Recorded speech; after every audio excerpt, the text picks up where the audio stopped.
interessante onde você coloca essa questão da hospitalidade pela dimensão, né? De identidade, né? Uma coisa que eu vejo como interessante também é que quando você pensa esse espaço, a gente muitas vezes, eu sinto, principalmente nos municípios menores, um pensar urbanístico na perspectiva do habitante, né, do morador, certo? E pouco se pensa nesse visitante que chega. Né? São as grandes as dimensões. Balneário Camboriú sofreu muito disso, Porto Seguro na Bahia, nem se fala, na década de 80, você chegava a uma cidade que na época tinha 2.000 pessoas, e chegavam 30 mil pessoas na cidade. Faltava água, energia, tudo mais. Como é que você vê essa evolução hoje? Está se pensando nessa perspectiva, até para questões de eventos, né? Porque quando a gente às vezes realiza alguns eventos, e aí naquele momento de pico, você tem toda uma estrutura que você precisa colocar, seja de infraestrutura de banho público, né? Reforçar a questão da eletricidade, senão ela vai cair.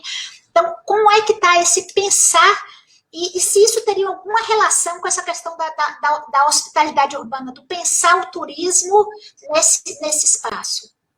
Olha, Ana, esse é um desafio, eu acho que ainda. Eu vou pegar o caso de Balneário Camboriú. Aqui nós temos quase 1 milhão de ocupantes, né, visitantes, incluindo-se turistas e o próprio cidadão, né? E fora disso, nós temos 170 mil habitantes. Portanto, você tem uma diferença aí. E aí, obviamente, a infraestrutura de esgoto, ela não está dimensionada para 1 milhão, está dimensionada para 170 mil. E, óbvio, o certo seria ela estar dimensionada para 1 milhão. Só que quem é que paga essa infraestruturação? É o cidadão. Ou seja, é um ônus muito grande para o poder público e para o cidadão, de alguma maneira, porque diretamente é o cidadão, né? O poder público é o cidadão. Quem é que paga isso? Essa conta não fecha. Não tem como fazer isso, né?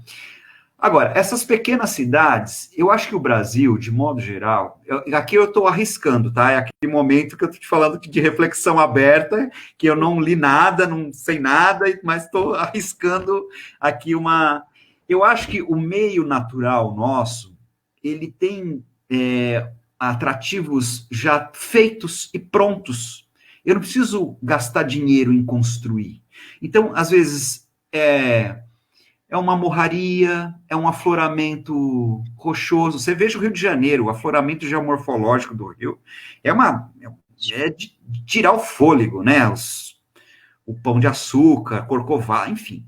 Então, assim, e essas pequenas cidades ainda têm às vezes é a cachoeira, sabe, assim, são pequenas coisas, assim, e que o meio já construiu. E a gente está num continente, o novo continente, né? Vamos chamar assim, né? A América é o novo continente, não está totalmente urbanizado, como é o caso europeu, enfim. Então, eu tenho elementos naturais muito fortes e que ainda não estão sendo vistos como deveriam, e que essas cidades do interior poderiam usufruir disso como potencialidade. Eu não consigo entender, por exemplo, que nos Estados Unidos, que tem muito menos atrativos naturais que o Brasil, isso eu estou falando do ponto de vista ali sistematizado, que aqui a gente tem Pantanal, a gente tem Foz do Iguaçu, a gente tem Amazônia, a gente tem as praias e por aí vai, né? Por que a gente tem muito menos turistas vindos de fora do que o que acontece nos Estados Unidos? É uma discrepância. E lá, você vai, por exemplo, no Canadá, o sujeito ele paga uma fortuna para ver a árvore que o passarinho, e corre o risco de não ver o passarinho, que vai fazer piu-piu lá não sei quantas vezes, que é a única vez no mundo que ele está migrando, não sei de onde, que ele vai... Então, por que a gente não consegue trazer esse turista para ver essas coisas? Que eu acho que a gente ainda sofre desse estigma, né, de querer o destino turístico no sentido urbano, mas no sentido urbano sem a natureza. Então, eu volto mais uma vez ao caso de Curitiba. Vejo os ganhos que a natureza em meio urbano, ela consegue. O próprio Rio de Janeiro. Ele é o único título da Unesco de cidade de paisagem cultural. Então, assim, parece-me que isso não é à toa. Parece que tem a mão desenhada da natureza. Então, acho que a gente deveria se atentar um pouco mais para essas coisas, sabe? E aí vai um pouco do trade, o desafio de como ser atraente, né? Justamente. E aí, isso aí é um elemento, né, questão de falar um pouco, então, da organização espacial, né, e regional, porque você falou, a gente tem que pensar na região, né, como a região turística, e ela tem que se conversar, né, e o meio ambiente, que é um fator realmente forte. Aí, como é que você acha que deve ser, como é que deve se lidar, então, com essa questão do urbanismo e o meio ambiente, então? Como eu estava te dizendo, essa primeira fase do urbanismo, ele foi muito de terra arrasada, né? Eu tinha que arrasar o território para urbanizar, para colocar indústria, colocar fábrica, colocar as vias para os deslocamentos e para eu escoar a produção. Então, ou seja, era ainda esse modelo muito mecânico de cidade, uma cidade rodoviarista, né? Uma cidade. O fato é que houve alguns, vamos dizer assim, momentos esquizoides na história da urbanização que inseriram a natureza. Então, você tem aí, por exemplo, o Ebenezer Howard, né, no século XIX, já no século XIX, na Inglaterra, que vai propor a cidade-jardim, né?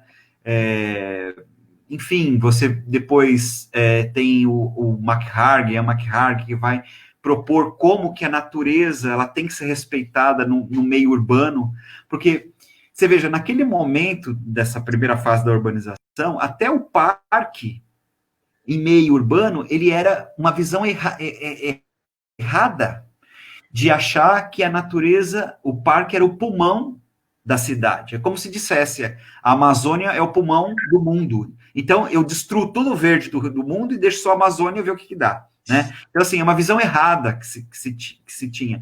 E a visão do parque como retomada, assim, idilícia e retomada do ambiente bucólico daquelas pessoas que vinham para o campo e elas queriam fazer a sua sanidade mental num pedaço de campo na cidade, né? Então, assim, é uma visão da natureza no sentido utilitarista, e não no sentido fruitivo dela por si só, né? Se a gente pegar na história aí de várias sociedades, a natureza é sempre o elemento de sublimação, né? Se a gente vê, por exemplo, nas religiões, o Jardim do Éden, coisas do tipo, né? A natureza é sempre um lugar de sublimação. Então, assim, as pessoas não se atentaram ainda para esse, eu acho que de maneira geral, né? Tanto a especulação imobiliária e também o planejamento turístico. Isso, é nesse sentido que a gente falar. Na medida que a gente tem todo esse potencial, aí você tem uma bela cachoeira ali naquele espaço que deve ser valorizada, que deve ser. Aí quando você para e observa, ela é totalmente, muitas vezes, degradada por falta de um olhar sobre a potencialidade daquela atração e, efetivamente, as pessoas entram de forma descuidada, aí existe o ambientalista que vê isso como a forma natural, que deve se expressar do jeito que ela é, por outro lado, vem o urbanismo, ou mesmo os profissionais da área que querem não pavimentar para facilitar o acesso e tal. Como você vê essa discrepância desse meio ambiente para servir o turismo e permanecer enquanto ambiente realmente de atração para o turista? Tem um conceito que a gente utiliza hoje que é muito mais de conservação do que de preservação. Tá? O que é um e o outro, né? Assim, rapidamente. Preservação é deixar intacto, não mover nada, ninguém mexe e tal.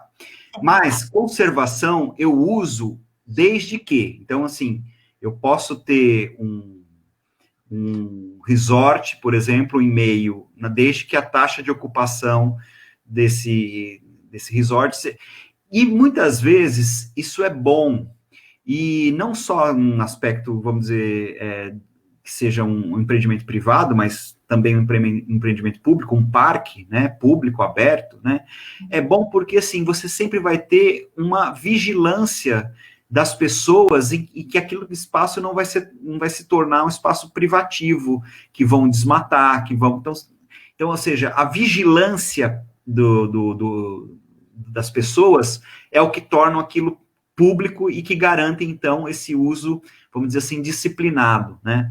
Então, assim, a experiência tem mostrado cada vez mais que é melhor eu ter um uso disciplinado do que, na verdade, eu congelar aquela área e deixar aquela área totalmente intocada, que às vezes é alvo de ocupação irregular, é alvo de favela, alvo de loteamento clandestino. Olha, eu vou dar um exemplo muito rápido do que aconteceu em São Paulo, na região metropolitana. Eles tinham que garantir a permeabilidade das águas e tinha a lei de mananciais. A lei dizia assim, ó, não pode construir nada. Então o sujeito tinha um terreninho lá, que às vezes ia fazer a segunda residência, né, ali na Serra da Cantareira e tal, e ele simplesmente abandonava, porque só estava pagando imposto. Né? Então, não valia a pena ele sustentar aquilo. Né? Então, o que aconteceu? Ao abandonar aquele terreno, aconteceu a favelização, aconteceu o loteamento clandestino e por aí vai. Então, ou seja, aquilo que a lei que era para garantir a permeabilidade das águas, a ideia de preservação, na verdade, só piorou, porque tornou a área tão difícil de ser ocupada e que o sujeito resolve abandonar aquilo. Né? Então, enfim, é um desafio mesmo, né? Isso acontece com a parte cultural também, muitas vezes ambientes, prédios tombados terminam acontecendo esse tipo de situação. A pessoa simplesmente abandona, quando você vai ver, cai por conta dessas questões de não ter como, né, bancar dentro de todos aqueles critérios, né, que precisam ser flexibilizados, né, eles precisam efetivamente serem revistos.